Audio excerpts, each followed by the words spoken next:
दोस्तों, जंग से जुड़ी बड़ी अपडेट जो है वो लगातार सामने आ रही है, जहां जंग के बीच में पहली मर्तबा बेंजामिन नेतन्याहू को बड़ा झटका लगा है, जहां इस झटके में सऊदी अरब के क्राउन प्रिंस खुल करके इजराइल के खिलाफ पहली मर्तबा बोलते हुए दिखाई दिए। जो बीते 10 महीनों के दौरान कोई कदम जो है वो नहीं उठाया जा रहा था, ना ही कोई बयान दिया जा रहा था, बस ये बताया जा रहा था कि ये काम को गलत तरीके से कर रहा है इजराइल, ये काम जो है वो बंद होना चाहिए। पहले सऊदी सरकार की तरफ से ये बयान जो है ऑफिशियल सामने आ रहे थे। अब सऊदी क्राउन प्रिंस खुल करके इस पूरे मामले में कूद गए हैं और क्या कुछ सऊदी क्राउन प्रिंस ने कहा है, पहले इनके बयान पर नजर डालिए।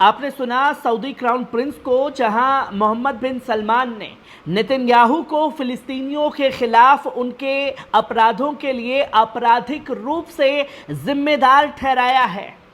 और इसका ऐलान किया है। उन्होंने अवैध कब्जे को समाप्त करने और 1967 की सीमा के साथ फिलिस्तीन राज्य और यरूशलेम को इसकी राजधानी के रूप में मान्यता देने का भी ऐलान किया है।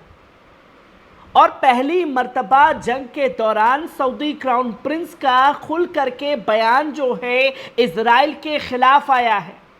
और अभी तक 9-10 महीनों में ये आरोप लगते रहे कि कठपुतली की तरह से सिर्फ काम कर रहे हैं। और हालांकि अभी ये बयान ही दिया गया है बिन सलमान की तरफ से, पर इस बयान को सार्वजनिक रूप से नेतन्याहू के खिलाफ बोल रहे हैं, क्योंकि उनके 50 साल के पेट्रो डॉलर समझौते को करने से इनकार करने के बाद उन्हें अब अमेरिका द्वारा बंधक नहीं बनाया जा रहा है। हम एक नए युग में प्रवेश कर रहे हैं, जहां सऊदी को लालच था अमेरिका जो है वो पेट्रोल लेगा और उधर से डॉलर में आपूर्ति होगी, जिससे कमाई बढ़ेगी। पर इस डील को पूरी तरीके से सऊदी क्राउन प्रिंस द्वारा पेट्रो डॉलर को रद्द कर दिया गया। और ये रद्द करते ही खुल करके पहली मर्तबा नेतन्याहू के खिलाफ बयान देते हुए नजर आए सऊदी क्राउन प्रिंस। किस तरीके से इसका असर पड़ेगा, ये भी सबसे बड़ी तस्वीरें जो हैं वो लोगों के सामने होंगी। तो वहीं इस बीच तमाम जानकारियां जो हैं वो लोगों के साथ साझा की गई, जिसमें यह साफ तौर पर बताया गया सऊदी क्राउन प्रिंस द्वारा कि फिलिस्तीन में अब तक 9300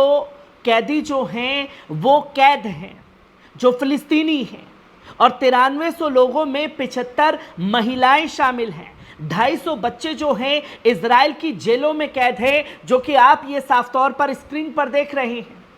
जो कि साफ तौर पर कहा गया है कि ये 9300 लोग जब तक रिहा की गारंटी नहीं लेगा, खासतौर पर इजराइल, तब तक जो है वहां से बंधक हमास छोड़ने वाला नहीं है, चाहे अब जितनी मर्जी लंबी जंग जो है वो चला ली जाए। पर हमास के बाद सबने से अलग तरीके से ध्यान जो है वो खींचने का काम हिजबुल्लाह ने किया,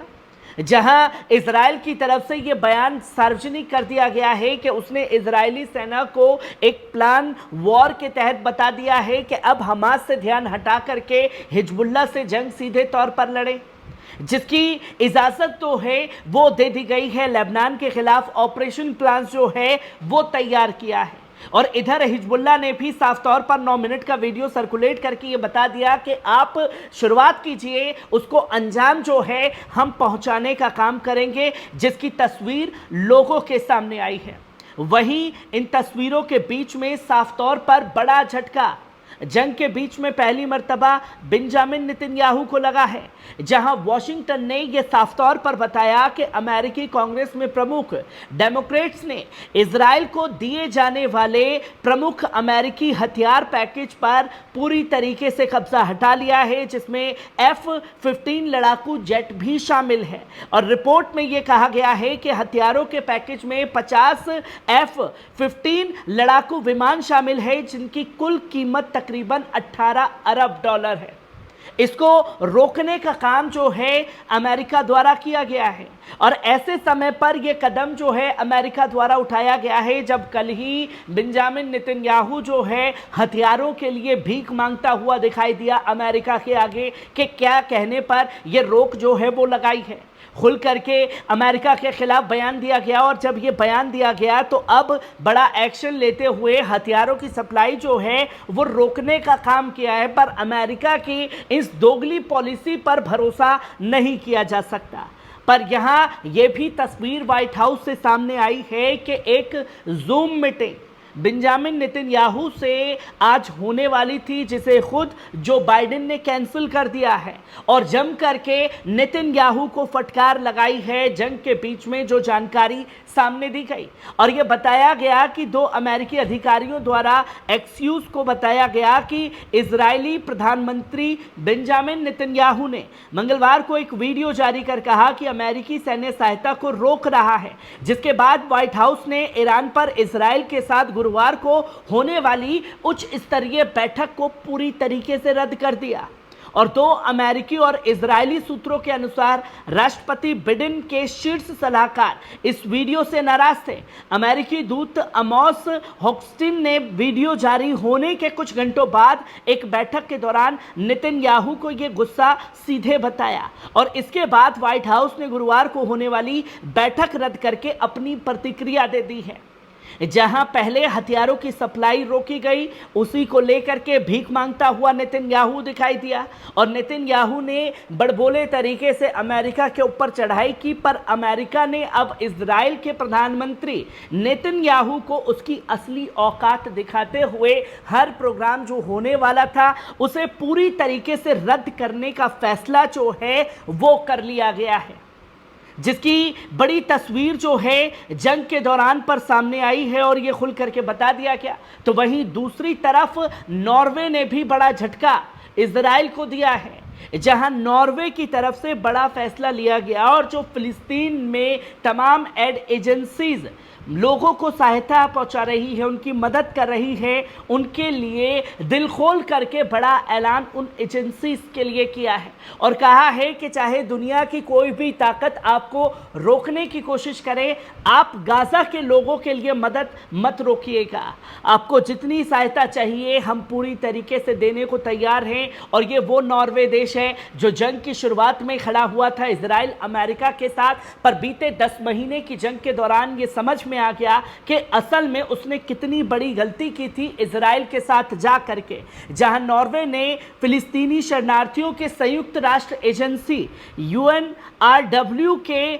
लिए अपना समर्थन दोहराया है और इजराइल पर संगठन पर लगातार हमला करने और प्रमुख दानदाताओं से धन रोकने का आरोप लगाया है। अधिकारियों ने इस वर्ष की शुरुआत में नॉर्वे योगदान किए गए 275 मिलियन क्रोनर के अलावा धनराशि को 100 मिलियन नॉर्वेजियन क्रोनर तक बढ़ाने का वादा किया गया है। यह घोषणा URW के कमिश्नर जनरल फिलिप लाजरिनी के नॉर्वे यात्रा के दौरान की गई थी, जिसकी जानकारी जो है वो खुल करके दी गई है। जहां सऊदी अरब खुल करके इजराइल के खिलाफ पहली मर्तबा बोलता हुआ नजर आया, इधर अमेरिका ऑलरेडी जंग के बीच में इजराइल से खफा नजर आ रहा है, तो उधर नॉर्वे ने भी फिलिस्तीन के लोगों के लिए बड़ा ऐलान करते हुए उन एड एजेंसीज को बड़ी राहत देने का काम जो है जंग के बीच में किया गया है।